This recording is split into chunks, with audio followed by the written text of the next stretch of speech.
If you're moving into a small apartment, tiny home, or any other small space, whether it's in Boston, New York City, Chicago, or somewhere else, there are a few easy rules to follow and some items that you will absolutely need in order to ensure that you make the most of the space that you have. Downsizing from a nice Midwestern sized house to a small apartment was a stressful experience. You have so much stuff that fills up the space that you're in. Where should all of it go when you actually do downsize? This video highlights a few lessons I've learned and some new household items that I found to be indispensable while living in a small apartment. The first tip about moving into a small apartment is that you need to take advantage of all the space available to you. I'm not just talking about closet organization, although that is a good idea, more to follow, or how to best position your furniture. I'm talking about how to use wall space to go vertical. In a small apartment, any wide open wall space above dressers, TV stands, nightstands, etc. is wasted space. There are areas where you could be putting floating shelves, floating cabinets, or other types of storage. If you have furniture with white space above it, could you stack another piece of furniture on top of it? Going vertical may seem as obvious as other hacks like storing items under the bed or couch, but I've seen a lot of small spaces that don't really take advantage of wall space. I suspect that it may be daunting to figure out how to do something like mount wall shelves if you've never done it before, but it's really not that hard if you follow along on some other YouTube channels. If you are going to be mounting anything to walls, you'll need the right tools. You will definitely need a drill. I've had a DeWalt for years that has never let me down, but any drill will do. Once you have a drill in hand, you're going to need the right drill bits in order to drill pilot holes into the wall, and you're going to need drywall anchors if you're hanging something into drywall. I guess the next logical question is, how do I know if I'm drilling into drywall or into a stud? The only way to figure this out is with a stud finder, which will alert you to studs, as well as electrical and other hazards that may be lurking behind your wall. Stud finders are very easy to use and will save you a ton of headaches as you work to mount items to the wall. By the way, I've linked all of the items in this video in the description if you see anything that you want or need. When you're hanging anything on a wall, you're going to want it to be level, so a level will be a tool that you use repeatedly. So yeah, big takeaway, go vertical whenever you can. A common item that can be wall mounted and free up some space on a TV stand is your television. Mounting a television really isn't too hard, although you need to make sure that you're mounting on studs and not drywall. I've used both the Mounting Dream low profile mount and Mounting Dream swivel mount.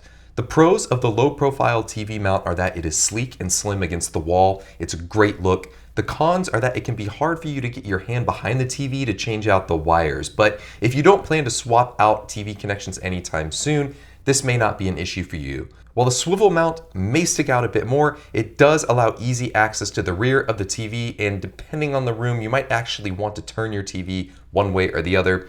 Both of these mounts will give you more space on the TV stand. If you do mount a TV, you'll want to hide the wires. I recommend wire covers. These are great too because in addition to hiding your annoying wires, they can be painted to blend in with your wall for a much cleaner look. In addition to floating shelves, which are a great way to help save space, see what else might otherwise be laying around on a floor or countertop that you could end up putting on the wall. If you're a wine connoisseur, obtain a hanging wine rack. If the lids to your pots and pans are taking up too much space in the kitchen cabinets, you can hang those too. The backs of doors to closets, restrooms, and bedrooms also represent a great opportunity to add some hanging shelves for additional storage. If you're going to be hanging shelves closer to the ceiling, you're going to need a step stool and you're going to want one that folds easily for storage. Warning, and I hope it goes without saying, don't hang anything in a way that blocks air vents or sprinklers. As I joked about at the beginning of the video, keeping storage spaces like closets and kitchen cabinets organized is an obvious solution to maximize space available, but many people still fail to take advantage of this. There are a ton of closet organization ideas out there, such as shoe racks and hanging organizers, and clever kitchen storage ideas from spice racks or magnetic spice holders to cabinet shelf organizers. So research what you need and go for it. You won't regret being organized. Functional furniture can really go a long way to help you as well. Instead of a coffee table, perhaps you could try an ottoman with an attachment that provides the hard surface of a coffee table. If you buy a sofa for your living room, perhaps you could get one with built-in storage. One fancy purchase I made when I downsized and moved to Boston was purchasing a Lovesac Sactional with underseat storage. Not only does it store all of my blankets and board games, but it can also be reconfigured as I move from apartment to house, maybe back to apartment throughout my life.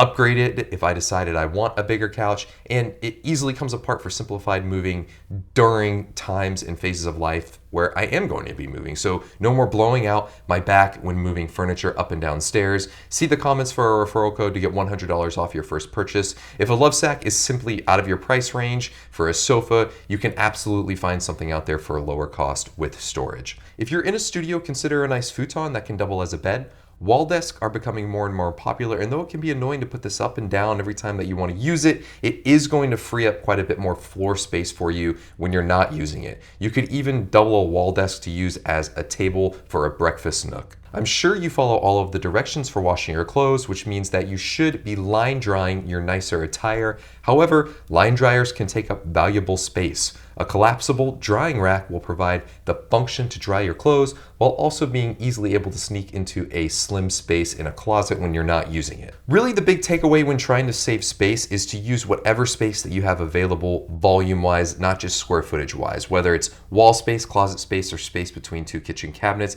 If you see unused space in your apartment, view it as an opportunity to find what functional item could be cleverly stored there, or by figuring out what you could easily rearrange to get more out of this space. If you're moving into a small apartment, I would guess that the odds are high that you're moving to a big city. This channel provides tips for people who are moving to Boston, but there are items you can keep around your apartment that will help you in any big city that you probably don't already own if you aren't living in a dense area already. The one piece of equipment that I consider indispensable now is my own personal grocery cart. This thing is awesome. I don't have to lug groceries on the short walk from the grocery store back to my apartment. I just throw groceries in the cart and I'm good to go. It also comes in handy when I need to move heavier Amazon boxes up and down stairs.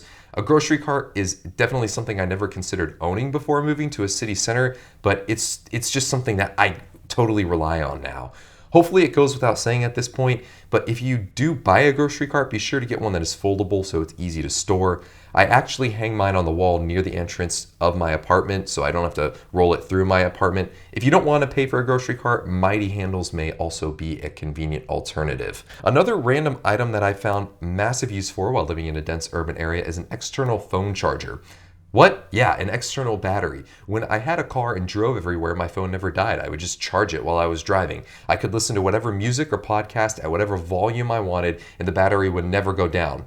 Walking around a city, however, completely changes that dynamic. I still listen to music or podcasts while on the T, but now my phone is losing charge while I do it. I'll go out to a game, concert, brewery, whatever, and need to call a Lyft or Uber or order a Blue Bite, and I've got next to no charge left. The external battery takes that whole concern away. When I'm using up my battery walking around the city, I always have on noise canceling headphones. It is nice to listen to city sounds while getting around, but sometimes I'm on a commute and just want to unwind for a bit and tune out the sounds of Boston.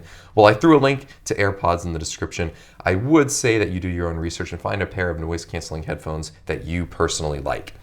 So all the items that I've listed in this video are things that I found incredibly helpful when moving into the dense area of Boston. I'm sure that these tips can be applied to just about any big city apartment. Please let me know in the comments if I missed any items that you would recommend. Please like the video if you enjoyed and subscribe to see similar videos.